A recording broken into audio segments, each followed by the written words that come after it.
É um livro que foi inserido como texto sagrado, em que Cristo se revela a nós. E o que nós aprendemos com ele? O que você já sabe com essa história? O que você já aprendeu com ela? O que nós praticamos com ela? O livro de Jó começa falando de um homem muito bom, de um homem muito justo, de um homem muito temente a Deus. O próprio Deus fala dele. Deus fala para o inimigo, diz: viu Jó, o meu servo fiel? O próprio Deus fala dele. O próprio Deus conta a sua história. E o texto começa dizendo que ele é um homem muito bom, um homem muito justo, um homem muito temente ao Senhor, que levantava altares ao Senhor. O temor dele era tão grande que ele levantava um altar para cada filho. E acredito eu que este é um bom livro para você ler para os seus filhos antes de dormir. É uma boa história para contar para os filhos, para os netos, porque fala de um pai muito temente, que levantava altares para cada filho. E ele orava ao Senhor e dizia: se por um acaso um dos meus filhos pecou, ainda que seja em seu coração, nem consumou o pecado, mas se ele teve um mau pensamento, um mau sentimento, que o Senhor o perdoe. Tamanha era a bondade e a justiça de Jó. E diz algo também muito interessante, que ele era o homem mais rico daquela região, que era o homem mais rico do Oriente, provavelmente daquela história, daquela fase da história. Ele era um homem muito sábio, um conselheiro. Ele diz no próprio livro que ele sentia saudades. Uma das coisas que Jó sentia saudades era de ficar na porta da cidade, porque todo mundo que chegava na cidade e todo mundo que saía passava por aquela porta, e ele encontrava muitas pessoas. Ele era um bom comunicador.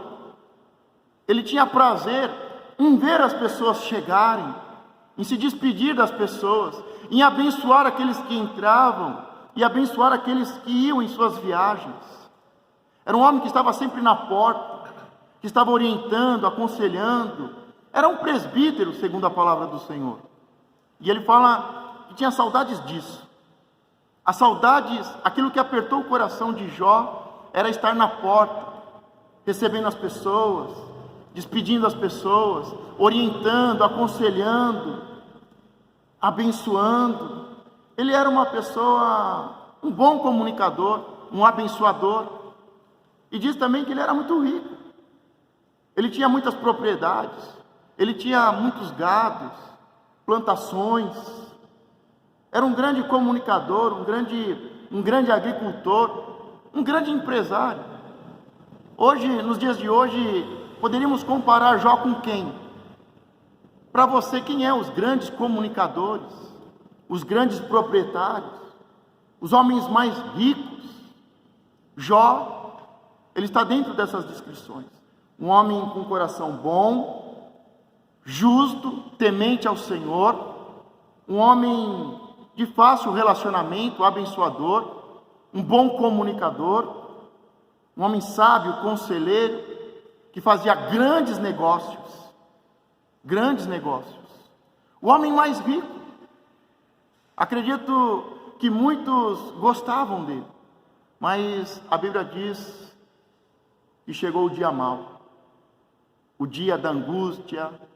Sabe aquele dia que o coração aperta, que o corpo dói, que a alma grita, que as feridas começam a surgir, começam a brotar, que as pessoas te deixam, poucos vêm falar com você, poucos vêm perguntar: como é que você está? O que está acontecendo? Como é que eu posso te ajudar? Porque Jó perdeu tudo. E uma das coisas que ele perdeu, além de perder a saúde, perder os seus negócios, perder os seus filhos, ele perdeu tudo. E diz que foi de um dia para o outro. Sabe, muitas vezes nós estamos em uma situação, estamos debaixo da proteção do Senhor e nós achamos que nada pode nos tocar. E essa é uma promessa do Senhor. O inimigo não pode nos tocar. Ele não pode tocar em nossa vida. O próprio Senhor disse: não tema os homens, não tema os perversos que podem matar esse corpo. Tema aquele que realmente pode nos lançar no inferno, que pode nos tirar a segunda vida e a vida eterna. E Jó, ele, do dia para a noite, uma notícia ruim atrás da outra. Olha, o gado foi fulminado, a plantação foi queimada, os inimigos invadiram, os filhos morreram. No mesmo dia, uma sucessão de notícias ruins. E uma coisa que destrói o ser humano é notícias ruins.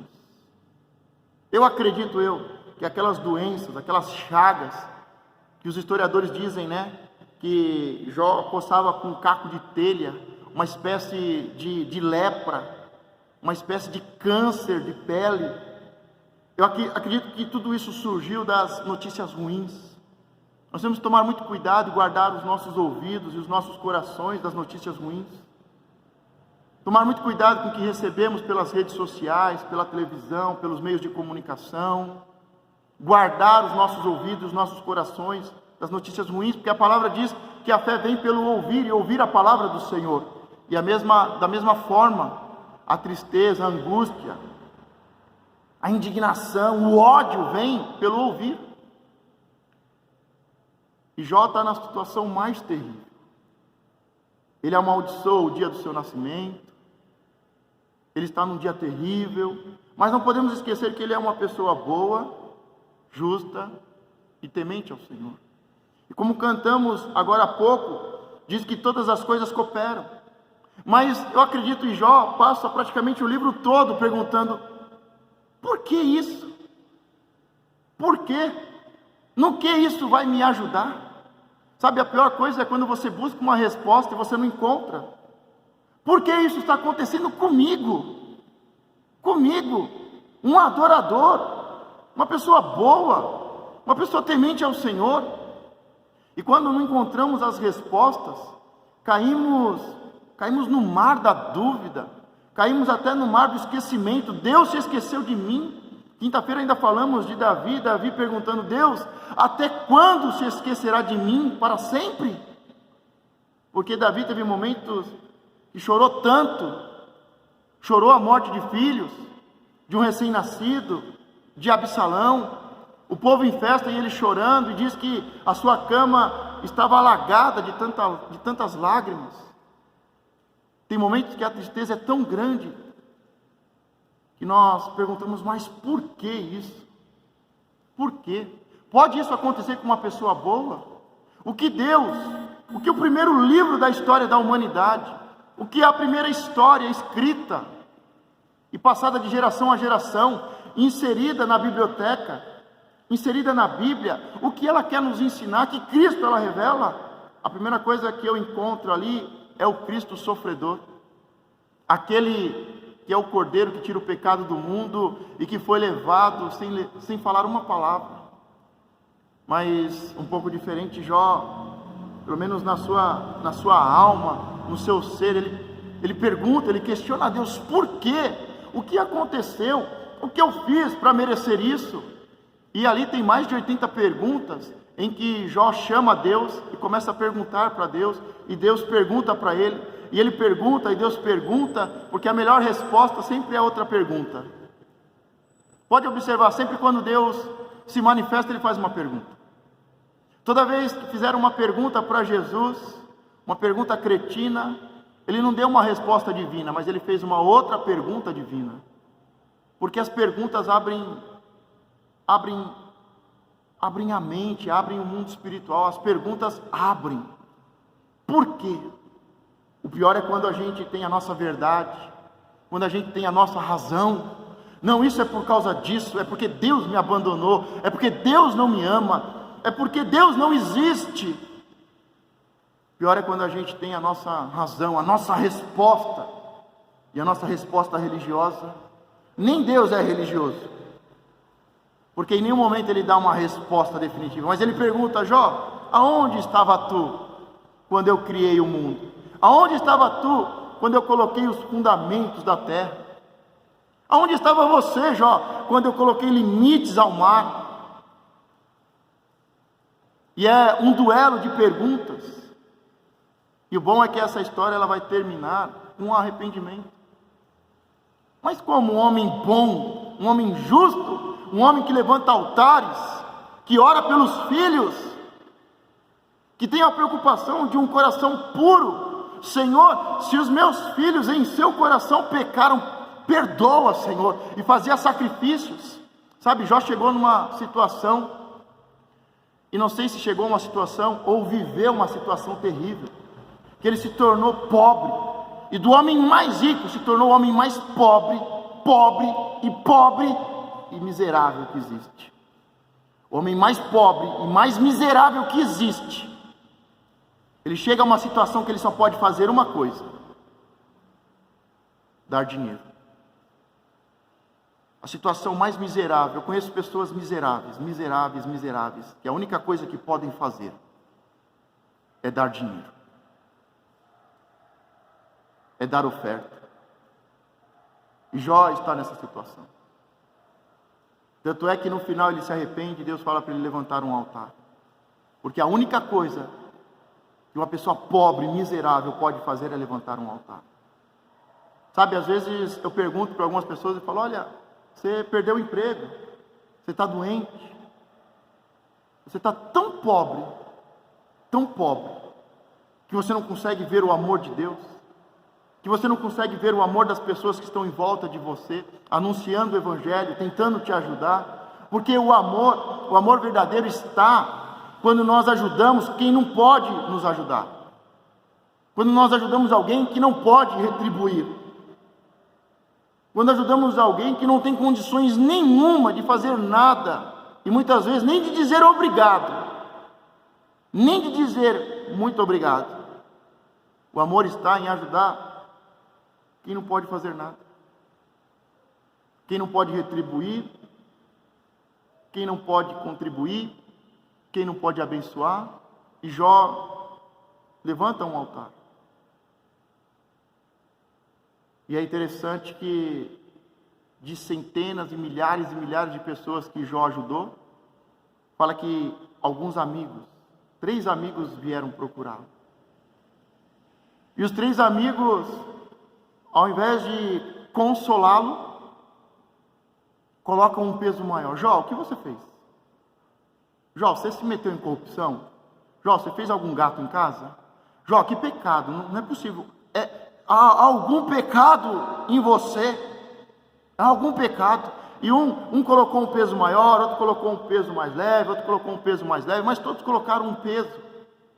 E quantas vezes nós colocamos um peso nas pessoas? Colocamos um peso, colocamos um fardo. Mas a Bíblia fala que Jó era bom, justo e temente. Que pecado ele pode ter cometido? Sabe, o propósito aqui não é ficar investigando,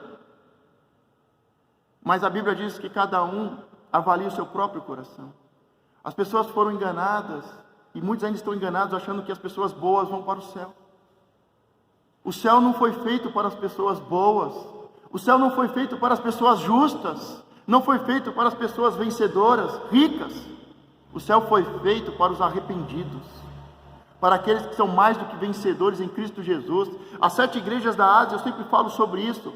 Eu falo, Jesus na sua primeira vinda veio para o pecador, mas na sua segunda vinda virá para uma igreja vencedora. Jesus não vai buscar a igreja derrotada, a igreja mimimi, a igreja boa, a igreja justa, a igreja que faz ação social, a igreja que tem empresa. Jesus vai vir buscar a igreja arrependida, a igreja que venceu, e que venceu o pecado, que venceu esse mundo. E esses 3 amigos vêm e colocam um peso maior sobre Jó. Muitas vezes a religião, a religiosidade, muitas vezes o eu coloca um pecado maior sobre nós mesmos, sobre os outros. Jó está tão certo que ele não pecou, e ele quer entrar no tribunal de Deus para ser julgado. Tem um texto em Eclesiastes que eu gosto demais. Diz: não seja demasiadamente justo e nem sábio, porque se destruiria a si mesmo. A justiça excessiva, a justiça do homem e a sabedoria destrói. Muitas vezes queremos ser tão religiosos, tão justos, tão santos. Não que não devemos ser santos, mas queremos ser tão zelosos, queremos ser tão bons, tão justos, que esquecemos de sermos humanos, de sermos filhos, de pedirmos perdão, como o filho mais velho, da parábola do filho pródigo.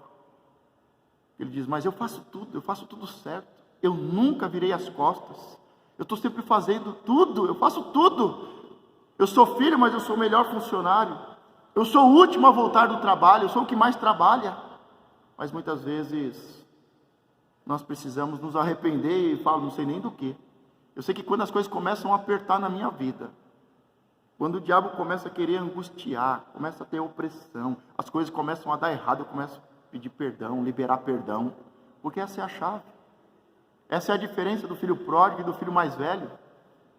Essa é a diferença de Jó no começo e Jó no final, porque ele levantou um altar para cada filho, mas não diz que ele levantou um altar para ele. Ele não precisa de altar, os filhos precisam, mas diz que ele levantou um altar para cada filho, mas não fala do altar dele. Muitas vezes nós estamos orando por esse, por aquele, pelo meu filho, pelo pecador, pelo viciado, pelo prostituto, mas não estamos orando por nós. Não estamos nos arrependendo, não estamos nos limpando, porque ainda que eu seja santo, a Bíblia diz que eu devo me santificar mais e mais a cada dia.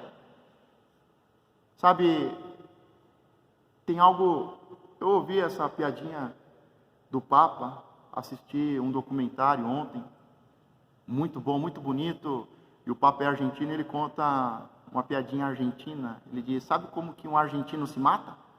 Ele contando para o antigo Papa, que renunciou para que ele pudesse entrar. E conta essa história do antigo Papa no processo de renunciar, porque isso só tinha acontecido uma vez na história, e o novo Papa assumiu. E ele conta, sabe como é que um argentino comete suicídio? Ele diz, o argentino ele sobe no lugar mais alto do seu orgulho, e ele pula de lá. Deixa eu fazer uma pergunta, quem é o melhor jogador do mundo? Nós temos um orgulho de sermos brasileiros, né? Nós até falamos, Deus é brasileiro. Tá certo que Deus deixou um pouquinho de ser brasileiro, né? Pelo menos para a nossa concepção. Talvez virou alemão, né? E o antigo Papa era alemão, e a Alemanha venceu depois de dar de 7-1 no Brasil, né? Então, mas ele diz isso, ele olha, um argentino, como é que um argentino comete suicídio? E a verdade é que como um cristão, como é que nós cometemos? Nós vamos subindo no monte de orgulho, no monte de vaidade, no monte de razão, e a gente pula lá de cima.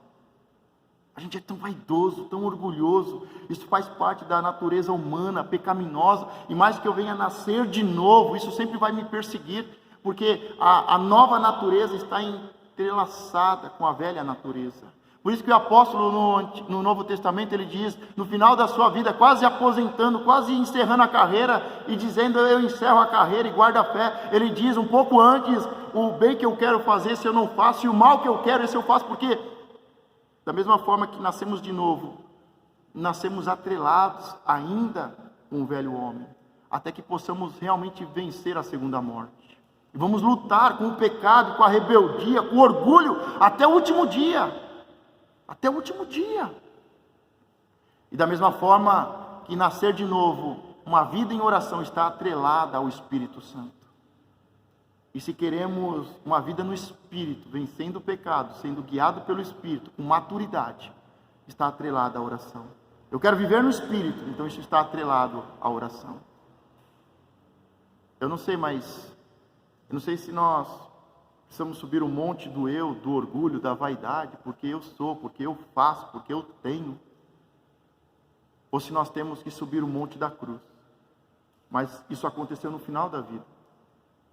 E o que me chama a atenção é que Jó está ali no final da sua angústia, tudo aquilo vai cooperar. Ele não conseguia entender, mas tudo aquilo vai cooperar, e agora Deus vai tirar o Jó do seu cativeiro, Deus vai tirar Jó, e toda vez que fala de cativeiro, fala de dívida.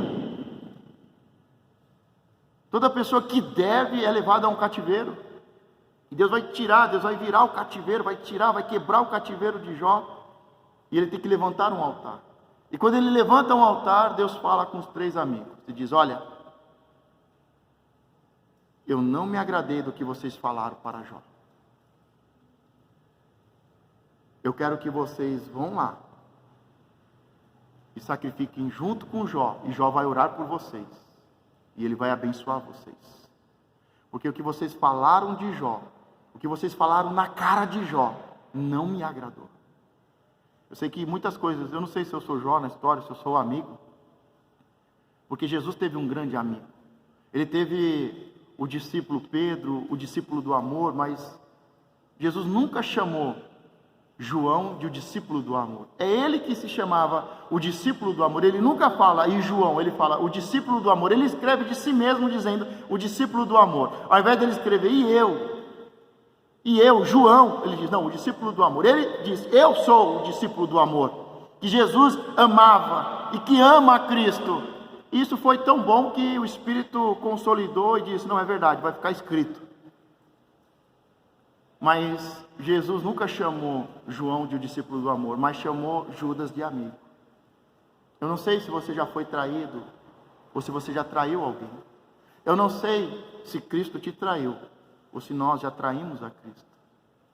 Mas Deus fala para os amigos, olha, o que vocês falaram para Jó, na cara de Jó, não me agradou, isso deixou eu irado.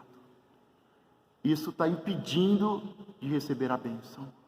Então eu quero que vocês vão lá, falem com Jó, se arrependam, sacrificam diante de Jó, com Jó, para que ele possa abençoar vocês. Eu não sei qual é o tipo de sacrifício que nós estamos fazendo. O sacrifício do começo, o sacrifício do final, ou se temos que nos juntar com alguém. Mas eu sei que o segredo, para que portas possam se abrir, para que tudo isso que Jó viveu possa realmente cooperar, precisa finalizar dizendo, não, eu sou um adorador, eu estou sacrificando, eu estou adorando, eu estou em intimidade com o Senhor, porque a palavra diz, aqueles que amam e o adoram, todas essas coisas cooperam. E aí tudo cooperou, e aí diz que Jó teve tudo em dobro. Deus restituiu tudo e deu tudo em dobro que ele perdeu, tudo em dobro. É que eu pergunto, poxa, por que não perdeu a mulher, né? É uma das poucas histórias do Antigo Testamento que só tinha uma mulher. A mulher afronta ele, diz ainda, amaldiçoa o seu Deus e morre, né? Eu fico perguntando, cadê a sogra de Jó?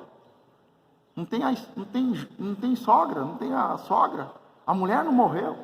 E a Bíblia diz que ele recebeu tudo em dobro, continuou casado, porque ele era um homem bom, um homem justo, um homem de aliança com Deus, de aliança com a sua mulher, ainda que falasse como uma louca, e Deus restituiu os filhos, deu netos, deu tudo em dobro.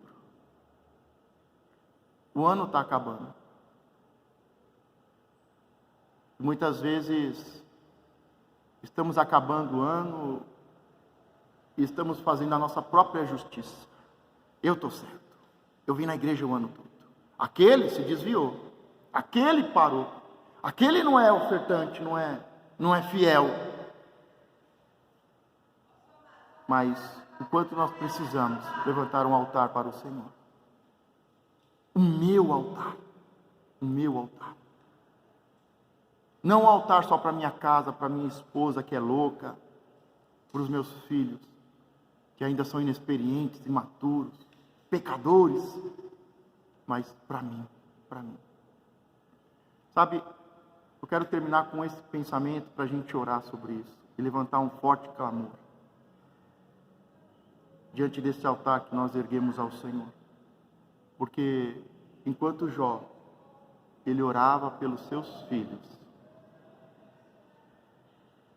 não blindou ele, não o livrou e não o guardou de todo mal. E Deus não permitiu porque Deus gosta de brincar com a alma do homem, mas é porque havia brechas. Enquanto ele orava pelos seus filhos, não diz que ele orava pela cidade, não diz que ele orava pelos seus funcionários, pelos seus camponeses, pelos seus pastores, Não diz que ele orava pelos seus negócios, pelos seus funcionários, pela sua parentela. Ele não estava preocupado com nada, com nada. Jó não tinha preocupação nenhuma, a não ser os seus filhos. Mas o último altar, Deus está falando com os amigos, e por intermédio dos amigos, Deus está falando com Jó. Jó,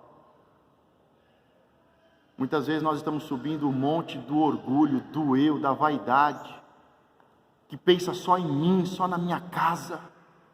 Jó, você tem que orar pelos seus amigos, Jó. Jó, o que vai restituir você e os seus amigos, é você abençoar os seus amigos, e você vai ser abençoado, e a cidade vai ser abençoada. Sabe, nós não temos que orar para que os nossos filhos não caiam no vício, nós temos que orar para que não haja vício em nossa cidade. Nós não temos que orar para que os nossos filhos não quebrem a aliança e tenha um divórcio, que os nossos filhos não percam um emprego. Era isso a visão de Jó. Era muito pequena, era muito eu, era muito limitada, era muito vaidosa, era muito egoísta. Quando Jó começa a orar pelos amigos, pela parentela, porque diz que aí os parentes vieram, os irmãos de Jó vieram, ele não orou pelos amigos, ele não orou pela parentela, ele não orou pelos seus negócios, pelos seus funcionários, pela cidade, ele não orava. Mas tudo isso ensinou ele e cooperou para que ele pudesse entender. E como Jesus ensina Israel, e nos ensina aqueles que orarem pelos muros de Israel, por Jerusalém, aqueles que orarem para que haja paz em Jerusalém, viverão em paz. Quando o povo foi levado cativo, o Senhor diz: não amaldiçoe o Egito, não amaldiçoe a Babilônia, ore por eles, porque se eles tiverem paz, vocês terão paz. Quantas vezes estamos amaldiçoando o mundo? Nós temos que ter essa visão final da história. Eu vejo o Cristo sofredor,